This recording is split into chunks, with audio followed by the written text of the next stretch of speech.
and close down most of the churches. And not just Africa, please. I'm not being, by saying that I'm not being political. What would I say? Apostle, do you not believe that culture has affected Christianity to some extent? Yeah, it does. Culture affects Christianity. Culture is something, you see, you have to ask yourself, where did all this culture come from? They all came, culture started, when men were scattered from the Tower of Babel. Everyone went into different settlements, and it is from that different cultures came up.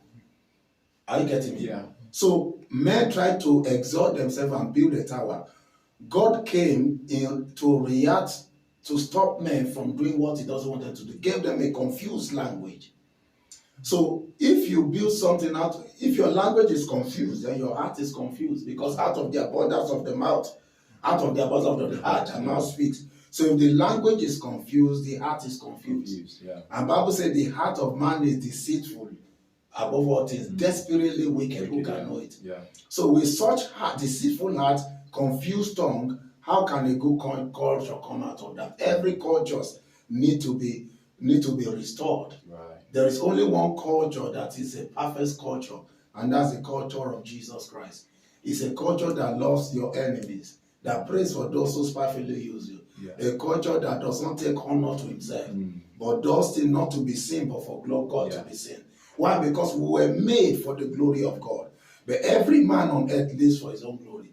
Every culture promotes their own glory. Yeah. And Jesus came to do away with all that. Yeah. In fact, in the end, and Jesus said, cultures and nations will fight against one another. Kingdoms will still rise up against one another. There is confusion in every culture, in every language. You understand? That's right. So we have to be delivered out of all cultures. If you look at the book of Revelation chapter 5, I will read this. Revelation 5, verse 9. Revelation 5, verse 9. The word of God tells us that very clearly. I'll read. And they sang a new song saying, you are worthy to take the scroll and to open it, see, for you were slain, and you have redeemed us to God by your blood, out of what? Every tribe, tongue, people, and nation. Can you say? That's right. And have made us kings and priests to our God, and we shall reign on the earth. Yeah. So why did God have to redeem us out of every tribe, tongue, people, and nation? Because he's starting a new humanity. Wow. He's starting a new man that is coming from above, whose citizenship is in heaven. Look at how God described us. 1 Peter chapter 2, verse 9. You are a chosen generation, a royal priesthood.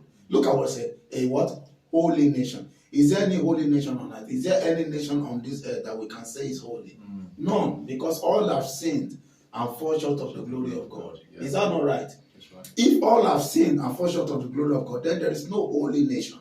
But God is now telling us that because we are in Christ, we are chosen and we are now a holy nation. We belong to a nation that is not on this earth. It's a heavenly one. Wow. And we know where it comes from heaven, because the one that gave birth to us and formed us came like a mighty rushing wind from above.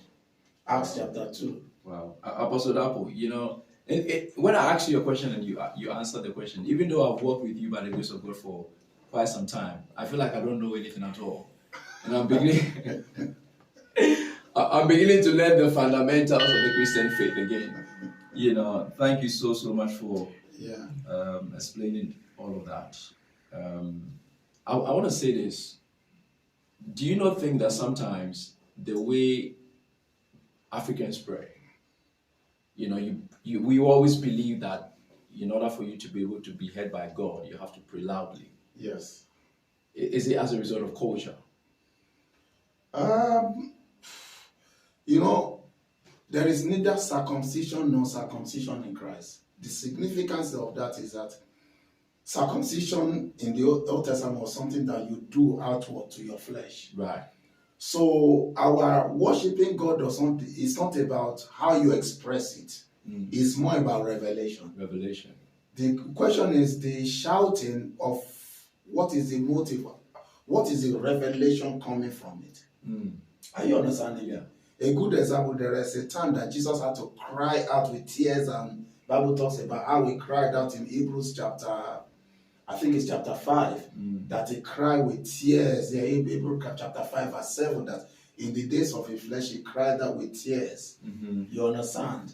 And groanings. Do you get me? That's right. And and you find it in some places where all they said is just, thank you, Father, I believe you, and you get me. So our expression of worship is not really, does not matter.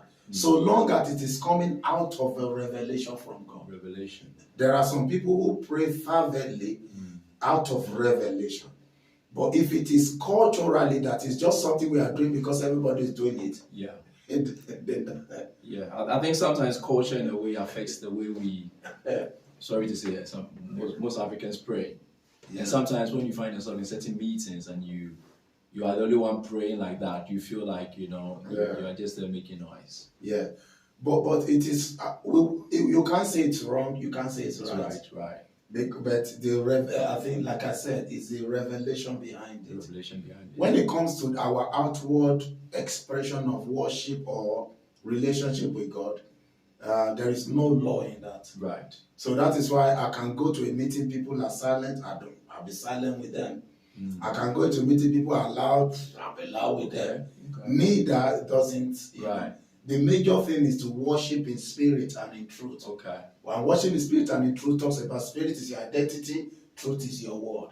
Let your worship be out of your identity as in one who is one spirit with the Lord, with the written word, the truth. Amen.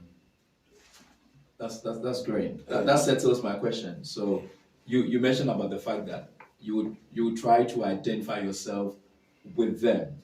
Even though, like, in your own natural self, the expression of your heart could be loud tears and, groanings in prayer. Yes. But imagine if you're in a meeting where everybody else is just praying silently and then you come in, rah, rah, rah. No. I'll join my brethren because right, okay. To just be different among your brothers you'll bring a disorder there. Disorder, okay. This is where the liberty of the spirit is. If that is what you have to see that as a family thing. If I go to a church and that's what my brothers are doing, then I join my brothers in that. Wow. Do you get me? Wow. Because we are brethren. To just do something different, bringing disorder to that place. Okay. Do you understand? Wow. But if I go to some place where they are loud, then I'll loud. My brethren are loud, I'll be loud with them. Okay. Neither. So so that's the liberty of the spirit, allowing the spirit of Christ. Yeah. It's like when I went to India. The brothers in India, they don't sit on chairs, they sit on the ground and have their legs crossed. So that's what I did with them. I joined them, had my legs crossed, and we had a great time. Wow, wonderful. Yeah. You didn't go there acting like you're the Archbishop. No. Then you'll be breaking the family sense. Sorry, please, if you're an Archbishop, I'm not saying I'm not being, disrespectful. Yeah. Okay. Thank you so much, Apostle Dapo. Yeah. I like the humility and the grace by which you're able to answer the questions, which is good.